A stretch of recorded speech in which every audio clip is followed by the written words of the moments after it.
বেরিয়ে যান যদি আপনার মনে হয় যে আপনি সেকুলার। একটা ফাঁদ, ডিপ স্টেটের ফাঁদে পা দেবেন না। বিক্ষোভে যখন উত্তাল দিল্লির রাজপথ, ঠিক তখনই নতুন করে আলোচনায় দেশটির আলোচিত সাংবাদিক ময়ূখ রঞ্জন ঘোষ।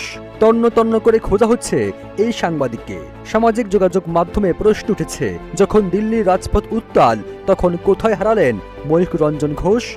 নাকি লজ্জায় মুখ লুকালেন? এমন প্রশ্ন এখন নেট দুনিয়ায়।